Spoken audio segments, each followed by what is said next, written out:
İngiltere'den selamlar. İngilizce öğrenmek isteyenler buraya. Bugünkü dersimizde meyveleri işleyeceğiz. Meyveler İngilizce'de fruits anlamına gelir. Elma İngilizce'de apple demek. Apple. Armut pear.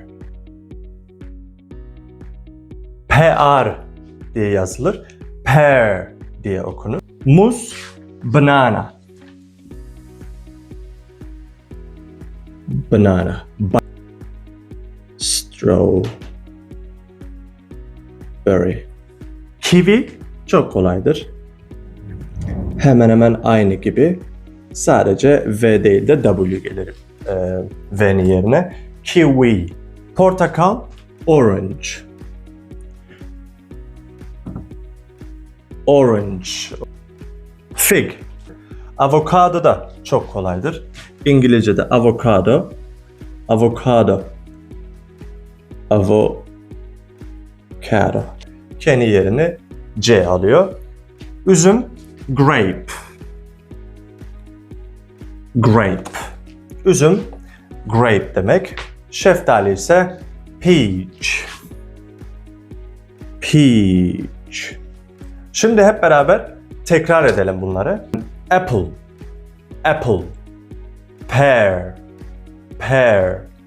Banana. Banana. Strawberry. Strawberry. Kiwi. Kiwi. Orange. Orange. Fig. Fig. Avocado. Avocado. Grape. Grape.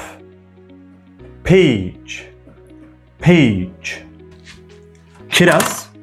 Cherry. Erik. Plum. Plum. Kayısı. Apricot.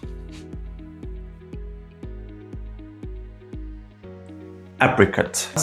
Pineapple. Pineapple. Kavun. Melon.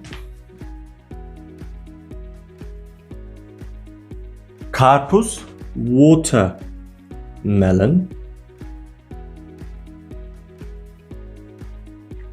Nar. Pomegranate. Pomegranate. Pomegranate.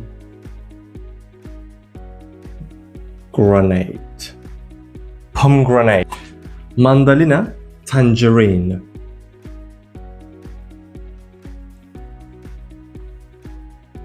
Tangerine. Birdland. Blackberry.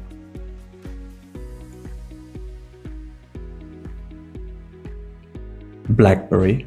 Hindistan cevizi de coconut. Coconut. Tekrar edelim. Cherry.